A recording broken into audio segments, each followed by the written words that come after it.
Right, so today's topic is going back to Google Tag Manager. This question came from Joss about a week or so ago, where they're running an advertorial, and the advertorial is then going into a landing page with a decision tree, but they're sitting on two separate domains. So the question is, how do you sort of set that up with the setup that we've got? Because obviously it looks complicated, and it's not. So I'm going to share a brief about that and open up to questions if there's any questions about that. So let's go ahead and share the screen here and share the official sort of, there you go, 23rd of September 24. And let's go and have a look at the GTM side of things. By the way, feel free to ask any questions in the chat, or if you want to unmute your mic, feel free to ask that way as well, right? Yeah. So once again, it's interactive. Ask whenever you want to have a question, jump in. So for those who are watching it later, obviously there's the GTM setting that we've got. When you put in your details, you can download a container and you upload that into your Google Tag Manager account. Just make sure that that is consistent with your container. So normally what I suggest is you create a container inside GTM first, copy and paste that here, and then you can fill in the details that you want. You've got Google Ads, GA, Facebook, TikTok, and Microsoft and Twitter. Go ahead and enter your various pixels and the details that are required, and then download this with your domain. So the situation we have here is where now you would have more than one domain, right? Because you got one domain with your advertorial, or it could be an affiliate, could be any third party, but they've either given you permission or you've negotiated that you want to be able to track that to your own site. Perhaps you've given them multiple pages to add on to their page. It could be either advertorials or some sort of pre-sell landers, or any other sort of device that you're using in your funnel.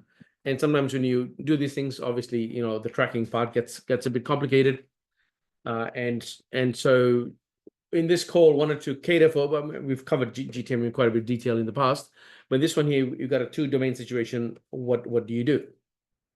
So firstly, GTM has no context of any domain. You can put your GTM container on as many domains as you want, right? So that's the first thing. Normally, if there's any domain issues, then it'll boil down to GA or any of the other tracking systems. Once again, if you're using Facebook, you authorize your various domains. GA does something similar, and so on and so forth, right? So I won't be covering too much of that, but that's whatever tracking system you have, provided they have cross-domain tracking, you will activate that part there. So what does it look like from the GTM side of things? I'm going to quickly cross over to the lead to container. So when you download this container and you upload it, it's going to look a little bit like this, where we have a whole bunch of tags that we automatically add in, and it looks a little bit gory. If you've never done GTM type stuff before, you're like, what the hell is all this stuff? As an end user, you don't really have to be too concerned about any of this until you start doing sort of the example that we're working on now. But otherwise, you don't really touch it. You just activate, go ahead and press submit, or publish, and that's it. That's the extent to what you want to do. Because what we've done by allowing these sort of things here is that we've actually turned all of these into variables. And for anyone who wants to go down the rabbit hole, all the variables are sitting right over here. So we pass these as variables through the data layer, and that way it gets captured into that's why you can just upload and publish without having to worry about making too many changes here.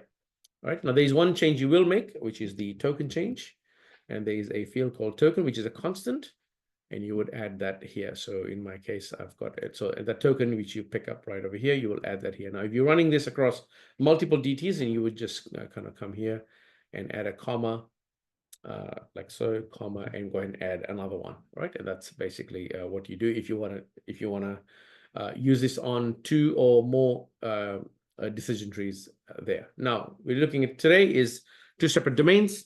What do you do? So the way to sort that out is when we set this up, we wanted to make sure that it was extendable by anybody who wanted to extend it, and that's why we added in a listener here. which is it's looking for a whole lot of data. Once again, it's that's coming in from the data layer, and that's what we grab there. Once again, you don't have to change any of that. There's nothing to hack here. This is the main part right here. So it's triggering when the window is loaded, and if you have a look, it'll usually have a domain like contains my domain 1. So that's it. That's my landing page. Now, if you want to add in a pre-lander or an advertorial, then you would want to add another one in here like so. So what you do is you just duplicate this. So you'll have window loaded 2 or something, and obviously you'll duplicate that.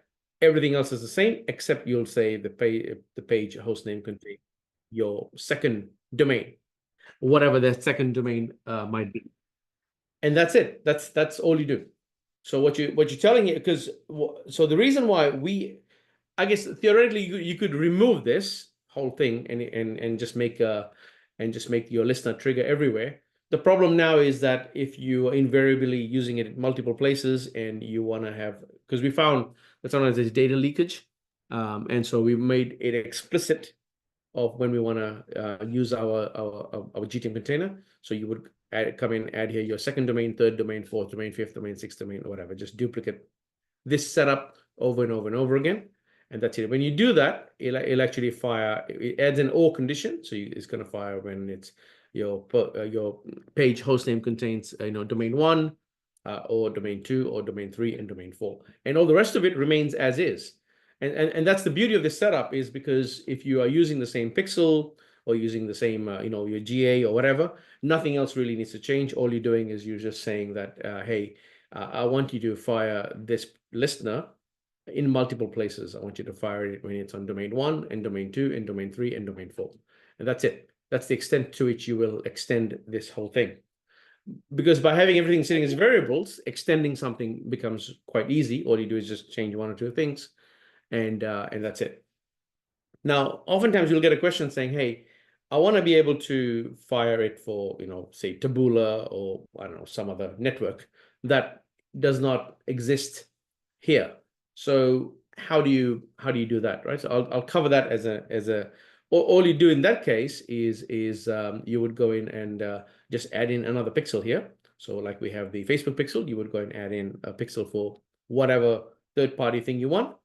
And you can actually trigger it using the same thing. So you can actually, because we are passing all that information across from LeadsHook, you can actually use another trigger to trigger an unrelated pixel.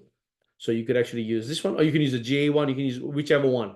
So the only requirement would be that you are already using a Facebook pixel. So if my setup looks something like this, and I also want to fire Taboola and fire Outbrain and fire, I don't know, something else, AdRoll or whatever, I can actually come here and just use that. So I would say I would add in my 3 or 4 other pixels for other ad networks and use this as the trigger. So it becomes really easy. All you do is you copy and paste your pixel in, and you use an existing trigger. Because what's happening now is, because we've activated this, and you're saying that, listen, hey, I want you to track Facebook, which you will. But at the same time, whenever we send the information across, since Facebook is activated, this will all the Facebook triggers are active, and you are piggybacking off that to fire other ad networks. And that's another really nice and easy way to extend the container that we give you. And you can pretty much set whatever you want. So you've got quite a few people who use many other ad networks, or they want to test something new. You don't have to go and build a new container. Just extend it by adding in another pixel, borrow an existing trigger, and that's it.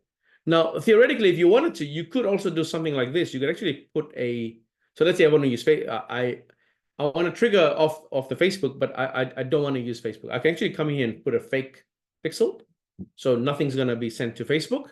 And all I'm doing now is I'm just using the infrastructure that fires the Facebook pixel to fire other third-party pixels. So you could set it up that way too, if you wanted to. All right, that kind of ends hopefully a very quick and easy way of how to extend the GTM container that we provide. Obviously, I suggest that you do use this because we've spent a lot of time, energy, and money to build this for you. Normally, if you were to build a container of this type and capability, you're looking at at least hours and hours if you're an expert yourself, or at least a couple of grand to get this sort of set up and tested and all that stuff. Since we already have it part of our automated testing suite internally, use it and extend it is probably the easiest way to do it. Right. Question. Just get something. For adding secondary pixel, so adding a second Facebook pixel, you duplicate the event for the initiate Facebook pixels.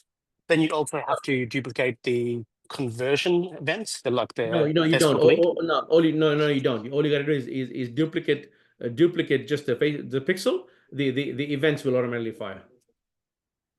Sorry, can you explain that? Yeah. So because you're looking for a different pixel ID, so what happens is this is triggering based on a trigger, right? So provided the trigger remains the same, because if you have a look, okay, so let's have a look at this, right?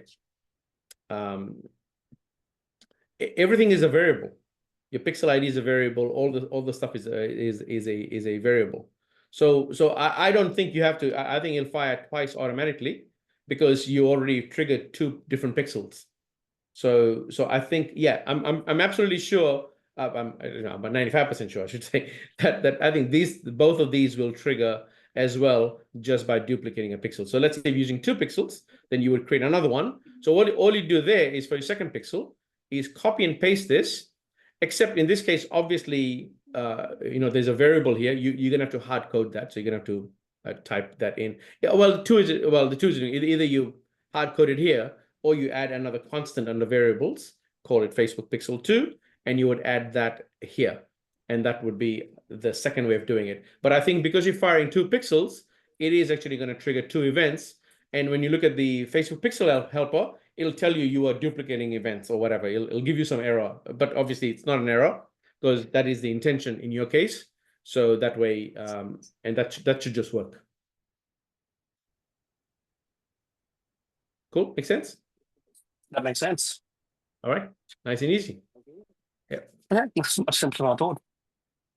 Yeah. No, because we've abstracted everything, extending these things becomes quite easy. That's the reason why we set it up the way that we have set it up, is so that anyone can also hack at it. Doesn't have to be a GTM expert per se. I mean, you got to understand a bit about how the whole thing works, but you don't have to necessarily make 55 changes to it. It's like literally like one change or one extra trigger or one extra variable or one extra tag. It's that kind of a way to extend the whole thing and not have to kind of go back to the drawing board and really redo the whole thing. And that's the reason for it. Yeah.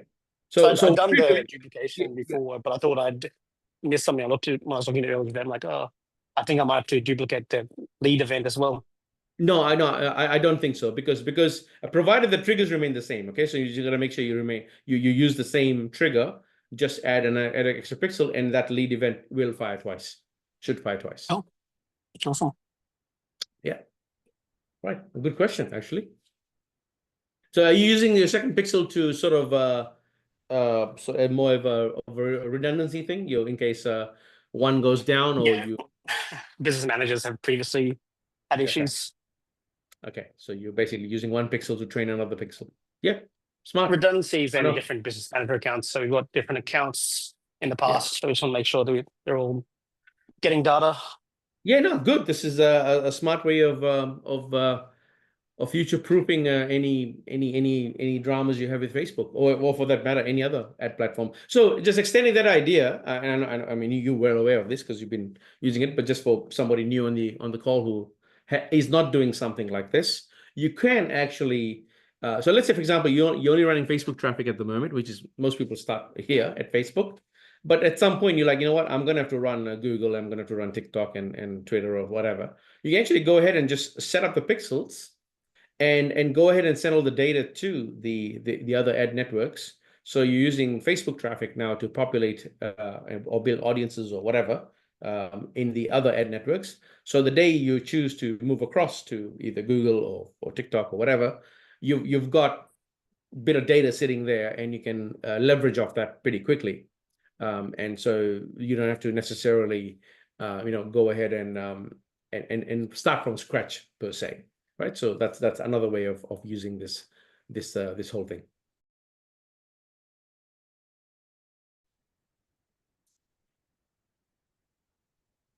Cool. Any other Awesome. questions on this before you open it up to some other questions? Yeah, thanks, Josh. It was an interesting it was interesting. Good question. So guys, so just for everyone on the call, when Josh was shared the problem with me, they had like more than one container, as in a GTM container, sitting on the lander, and so I asked, hey, can you clarify which one you're using, and why do you have two, and so on and so forth. So he said, oh, we were testing or something, so he removed one, so there was only one container to work with, and that's the reason for a bit of a delay in get back to him. But otherwise, that's the setup, and it works quite well. Right, so Yeah, let's it's see. super simple. Yeah, it is. It is not that hard once you know what you're doing. All right, I'm not going to highlight any features. Just give you guys a brief update. Our next update is looking at not just landing page copy, but also the full DT plus the design side, all that sort of coming with. Yeah, we've been playing around with quite a bit of AI stuff in the platform. The team has just built an agent that does quite a bit of work for us, or as in quite a bit of work for you when you ask it to set something up. So we're just finalizing all that sort of stuff, and so we thought we'd just release a big, kind of like a complete solution rather than do piecemeal type updates. But anyway, I'll leave it up to the dev team to see how fast they're moving, and sometimes we may move the schedule back and forth. But they're the next big updates that are coming through. Yeah. Now the other one is Anthony from LeadByte reached out. They requested for some changes to do the one-to-one consent thing that's required for the US. So we're actually working through that at the moment. So there might be some updates that coming up soon as well. So I'll share that with you once we do that update for one-to-one. Because of the way that they're sending data back to LeadsHook, they require us to make some changes about it. So yeah, I'm just having a chat to my dev team to see how we can accommodate for that. And as and when those changes get made, I'll make an announcement. Do you have I know you can't commit, but any rough ETA of when that would be? Yeah. So no, we should have something done by next week. Yeah, I just want to make sure I'm clear as to what they want, because there wasn't a lot of clarity as to what was required, and it's almost like, because what happens is when a lead gets sold, when a potential bunch. So the requirement is this: Yeah. is that you could be presented with 5 options as a prospect of who you want to send your information to, right? So say for example, you send the lead information into LeadByte or any other lead distribution platform. It comes back with, here are the 5 people that you can work with. And so then the customer then picks, I only want to work with 1 or 2 or 3 or 5 or all of them or whatever it be. And that's the one-to-one consent thing. So we're actually, but that the number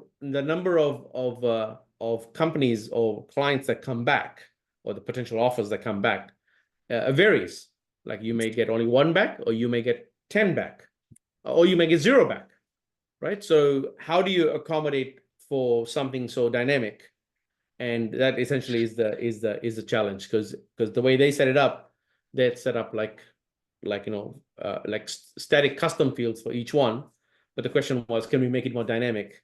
So we're just looking to see whether we should set up a new custom field type, like a JSON custom field, that the field itself is dynamic in terms of how it captures data. So we're just having a bit of a discussion internally to see how do you accommodate for that. Should we accommodate for that? So, but I think if there's going to be such a big problem for everybody across the board on all our other distribution platforms, then we'll have to accommodate some way to do it anyway, rather than have everyone create, let's say One-to-ones.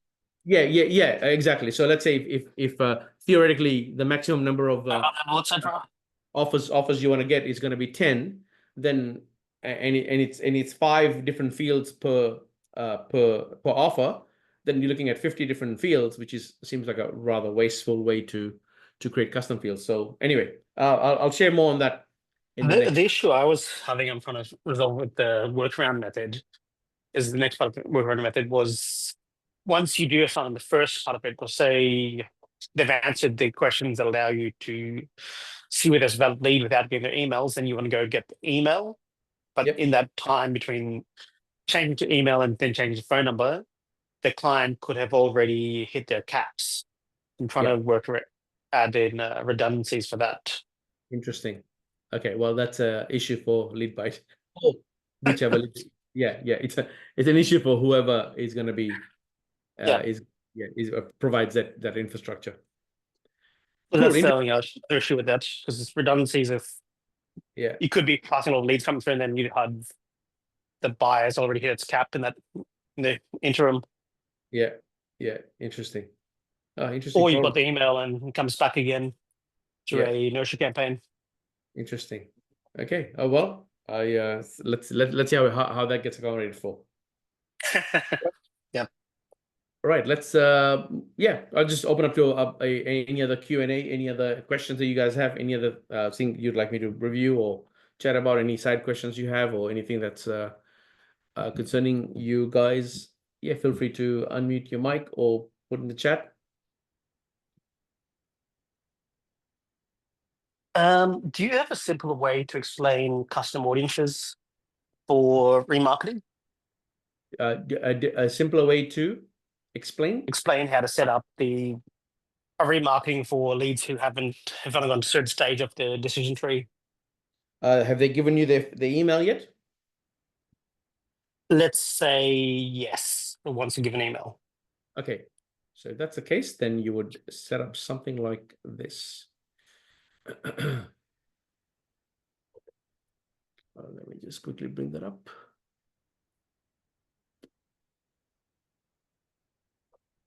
All right.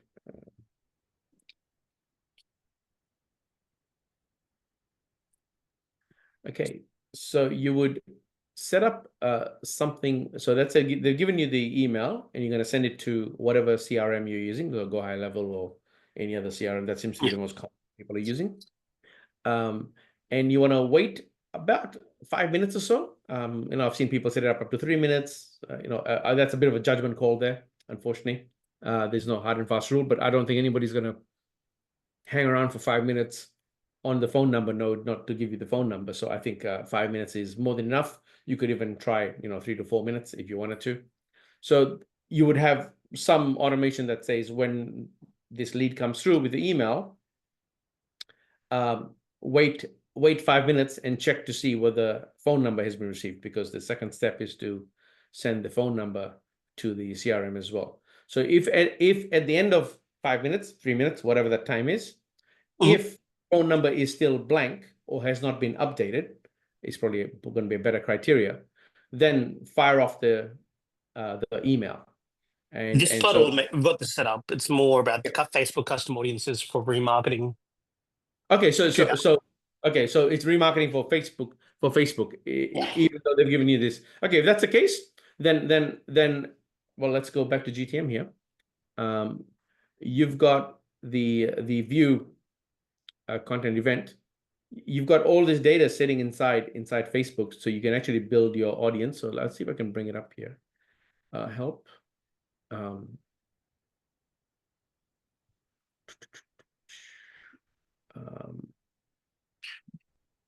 Audience. All right. So you would custom audience inside. Okay. So you build the audiences inside here using the events that have come through. So in your case, it would be the event that's here. Now you can actually do something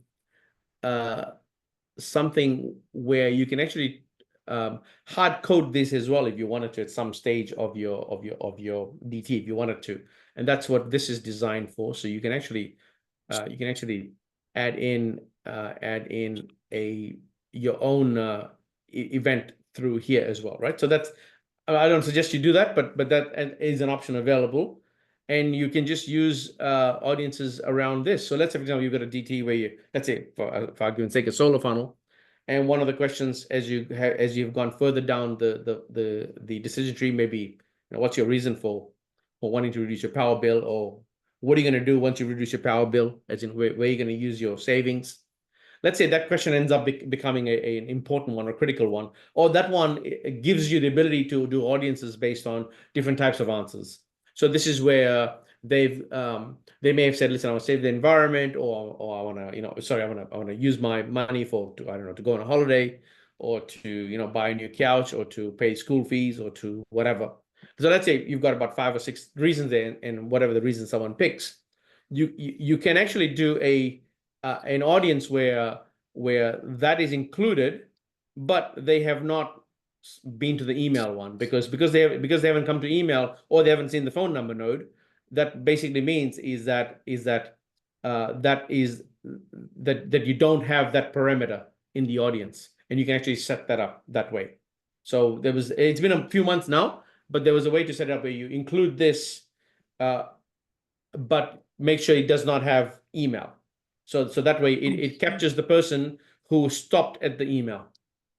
And that is how I would, So the way to do it would be to use this data here that you are passing on every node, and you would build your audience that way, where you would include this, but exclude, your exclusion would be a little bit funny. So let's say, for example, if that's the node you want to track, you want to make sure you exclude that person, and all the other steps underneath it. So your exclusions would be quite I get the logic. It's more like the exact stuff was being passed through to Facebook from leads who was getting a bit funny with their names before. Is there a way to set that thing you were showing us before a second ago? In the email note? So if you want, what you can do is you can actually do this. Just do this as a very easy way to do it. Come here, go underscore, and go ahead and just do that. Right, so that's going to give you a question and answer, or type if you wanted to. You can even come here and add something like that. I'm not sure this other next variable is needed. Just come and do that. Save and done. Which means now your content name has got title, it's got the answer, and it's got the node type. Which means it's going to be quite unique in terms of, and you can actually target that. So that would be one way to do it. If currently what we're doing is not really working out for you, then I would just go ahead and do that. So all I've done is I've just copied the answer and put it here. So let's say, for example, if my question was, what is your main reason for getting solar? And you've got, let's say, 4 or 5 different answers available. However I answer it will actually be added here. So now you've got your title your node title will be the question, which is, what is your reason for getting solar, or what are you going to do with the savings? And then the answer would be the answer right here. So now you've got the question and the answer both available. And that's a little bit better than what we've got here. We're doing an update where we synchronizing with the client side and the server side is the reason why we haven't touched this yet. And that's coming very soon. Nice. And the reason for doing it that way is because now you can actually set up different remarketing ads. Because if my answer was to, let's say, for example, if the answer was, what's your reason for getting solar? And I had an answer with respect to say, save the environment, then you can actually just target that person with that answer and set them up as with an environment focused ad. And then if I say to, I don't know, to empower my to not have blackouts or something, then you could actually set an entire ad about blackouts. So what you're doing now is you're actually targeting the dominant reason why someone wants to get solar, or whatever the reason is, or whatever the market is, quite specifically, because each one of those question and answer combinations is actually an audience that you can go target. Does that help? Yeah, that makes sense. It'd be easy to basically change content name. And the content name is what shows up in the Facebook side in the event manager? Correct. So that shows up, the ID shows up, type shows up, and I believe category shows up as well. So I think that they're the ones that show up. These extra ones are not really available. We just pass it because Facebook doesn't care. So we just pass it anyway. So yeah, now if you want to do it, the way to really confirm it is, let's just go and have a look. Facebook, view content, parameters. Oops, view content. And usually in one or two searches, we will grab that. The actual parameters, nope, not that one. There you go, view content. So if I go to view content right here, it's these ones here. So there you go. It's ID, type, content, and currency and value. So I'm going to add that in the chat right here. That's the URL, and that's what you want to basically use. So it's one underscore. So content underscore content underscore type contents and all that. So in our case, it's going to be that. What else was there? And contents. I don't know if they do here. I think we have that. No, we don't have that actually. Oh, okay, cool. Just use name and ID. That's good enough. Yeah. Yeah. And that's another way how you can extend it, because all of the data that's available as a variable, which means you can actually go and hack at it however you want, and then just save it, publish it, and you're done. Cool. Good question, by the way. Thank you. Oh, I just realized I had an issue with my pixel that I hard coded. It had an extra curly bracket. I'll fix that now. Yeah, just make sure. Yeah. Right. Any other questions? Jay, John, anything? No, thanks, guys. Really insightful. Well posed, Joss. Well Cheers, answered. mate. Yeah. Yeah. This is actually an opportunity that not a lot of people are kind of messing around with. Yeah, this sounds like one of those things that's just a step beyond most, but very clearly explained, and Yeah. it'd be crazy not to utilize it. Exactly. Yeah, exactly. But because as the ad costs keep going up and all that, and all the rest of the issues that are occurring with the main ad networks, this ends up becoming like an opportunity that people should avail themselves with. The other thing you can do is you can do a 1% or 2% or 3% lookalike type thing and see what you can do. That doesn't work. Oh, listen, if it works really well, but the percentage, the times it works varies from industry to industry. So it's one of those where you just test it. So let's say, for example, if Josh finds that there's a certain question answer combination that is really bringing in, bulk of the leads, for example, or the bulk of the sales that the leads are bringing in. So here, you just want to be a little bit careful. Where this is something I've been kind of harping on about it for the last few weeks is don't confuse leads conversion with sales conversions. So if your client is going to give you sales data, so in your case, it's not a problem because you just contact the sales team. You can easily have a look and see if there is any statistically significant data here, i.e., are you seeing a set of answers that's resulting in that explains 60% of the sales or 80% of the sales or whatever, some significant amount of sales. And that is giving you an inclination that the current ads and funnel that you've got is really resonating people with those types of that type of a person, with those kind of questions and answers. You can actually do a 1%, 2% lookalike on that and see if Facebook has got the ability to pull that audience out of its own network. Now, you won't get a very large audience, obviously, but it'll be one where the conversion rates are very, very high. So what it does, the strategy here is that if you do it across 5, 6, 7 of these types of little combinations, it actually brings down your blended CPA, which ends up becoming significant. So each one on its own may not be that big. So for example, let's say if this strategy brings you, let's say, another 6% or 10% of the leads, but if you multiply that across, multiple, types of questions and answers, it may go to 30%. And now 30%, where the conversion rate is 20%, while the rest of the funnel is converting at, let's say, 5%, that ends up becoming significant. So, and so therefore your blended CPA actually is dramatically lower than your competitors and or what you faced previously, which means it just gives you, a bigger budget to play with, or to raise the bids, because your blended CPA is significantly lower than your competitors and or what you previously experienced. So yeah, and so that it's a strategy that not hardly anyone uses, but it's in yeah, I know a couple of guys in the solo space who are doing big numbers in the US. They're doing bits and pieces of it, and yeah, that's an easy win actually. Why 1%, 2%?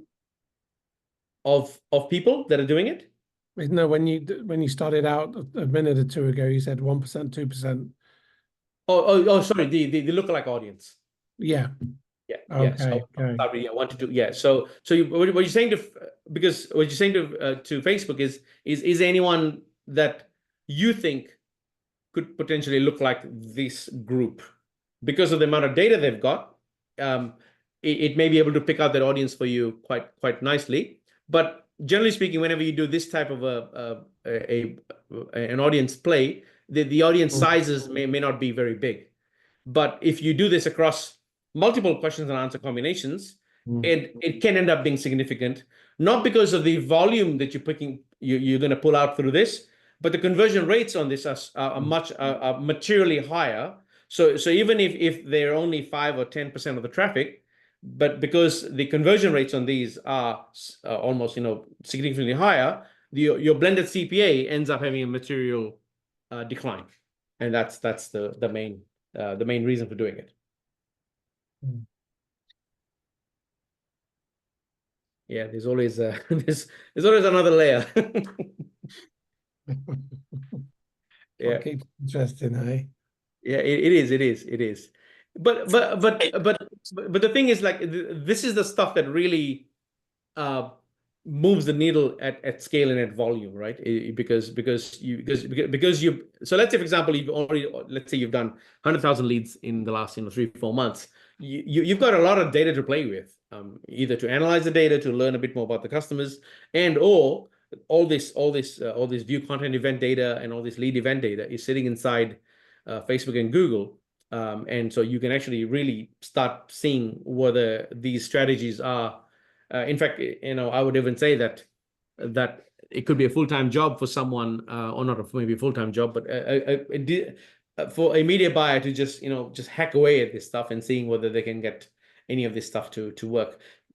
It's iffy. I've never seen consistent results, so I'm not going to say it's going to work for everybody. But considering the data has already been captured, the data is already sitting there, building an audience only takes like 5 seconds. Why not give it a shot? There's no real big downside here. You're not building a new funnel. You're not doing anything overly out of the ordinary. It's just a little bit of a add-on to existing activities of a media buyer, and this could significantly add value. So the ROI is very high, even if the number of instances where it works may not be very high, but when it does work, it works nicely.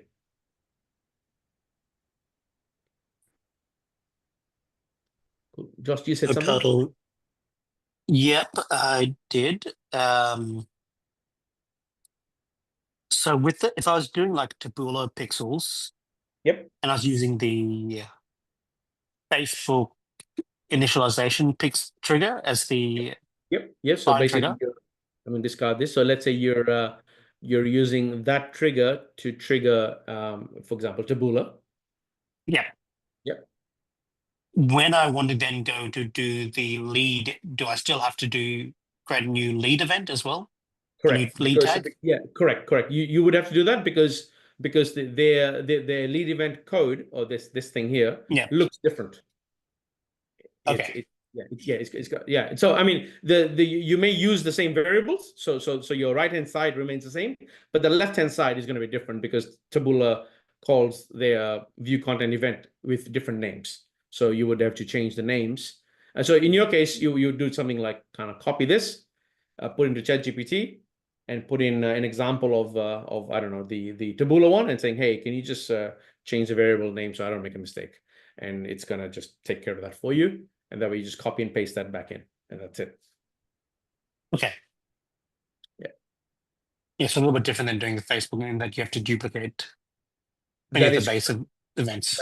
Okay. that's correct. That's correct. Your events would need to be duplicated, yes, because they're different. Okay, that's cool. Yeah. Yeah, I did that for Reddit with the Reddit lead and Reddit base pixel recently. I just Perfect. wasn't Yeah. sure if I was correct. Yeah. So what happens now is that particular template of your GTM container that ends up becoming your IP right now. So when you go into another market, or let's say you build a new funnel or whatever, you just kind of just so in your case you would not then use this one. You would just go ahead and export and import the one that you've got, because you've made quite a few changes to it, and then you would go ahead and use that going forward, because it's got Reddit already put in there, it's already got Outbrain put in there, and whatever extra other ad networks you've got, any other hacks that you may have done already sitting there. So in your case, you would kind of go into admin, like here, and export and import. So basically, export and then import it for any other new vertical that you market that you want to work with. And so what you're doing now is you're piggybacking off what. So in your case, you would then change the token ID to match the new DT and change that. But apart from these two things, you don't really touch anything else. But that new container now has got Reddit already built in, it's got Outbrain built in, it's got Taboola built in, it's got whatever else you've got already built in. All right. Yeah. Oh, so previously I had set up that other tag for cross-domain tracking, which I thought was right. I can get rid of that. I don't think it's correct then. Yeah. I don't think that's needed anymore. Maybe in an old setup it was, but I think even GA's grown up quite a bit, where it's not required anymore. It's kind of built in as part of the platform now. Okay, cool. Yeah. The only thing you're gonna have to do is inside Facebook. Sometimes it tells you whether you want to accept these events from another domain. So you just want to make sure you whitelist the domain, basically. So that way, yeah. But apart from those few changes in the ad network, really the GTM side is done. That's very cool. Yeah. And what is that setup you're using again for the leads hook view? I'm just going to add that in now for content name. Oh, sorry, this one here. So come to workspace. A tag, sorry. So let's say, for example, we want to look at view content. So all you do is leave everything else the same. Let me just make sure I don't. It's ID and type. All right, ID and type. Oops.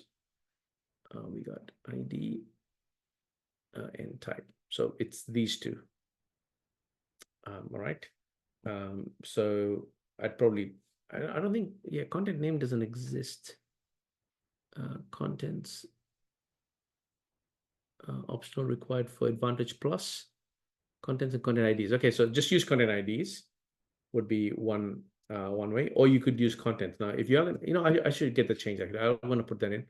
So what you want to do is, rather than having a content name, you would just change that to contents. All right, so because that's the parameter. It's not content ID. It's there you go, contents. Okay. Yep. So you just change that. Oops, come back in here. Change that, and I would go underscore, and I would grab the answer, because that's the one that's going to be unique.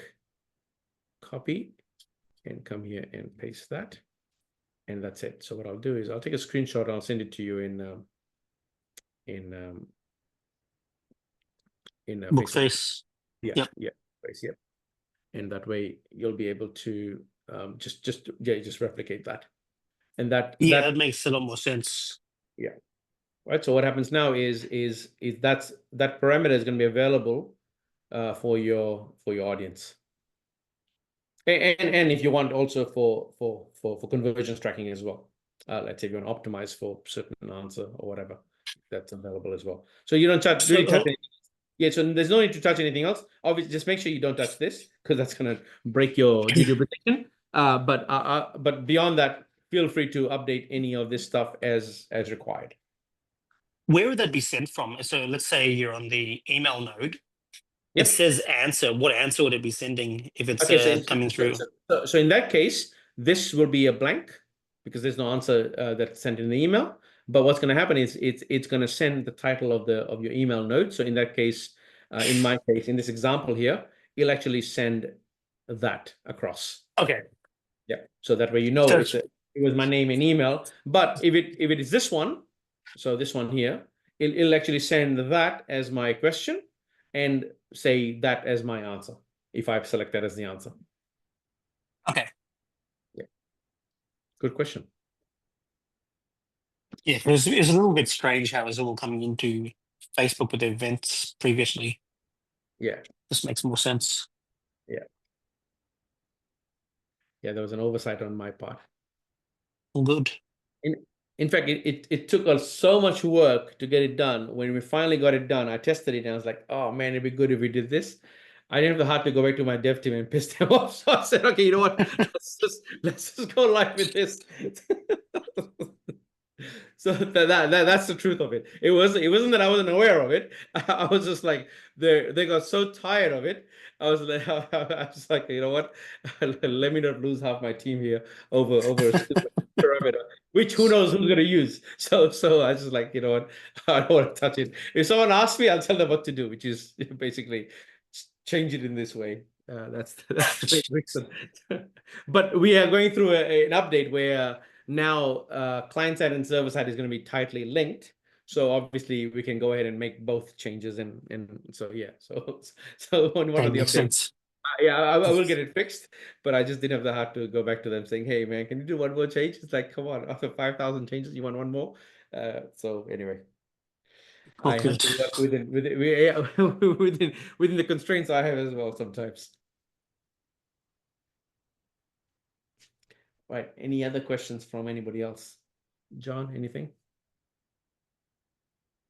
Nope.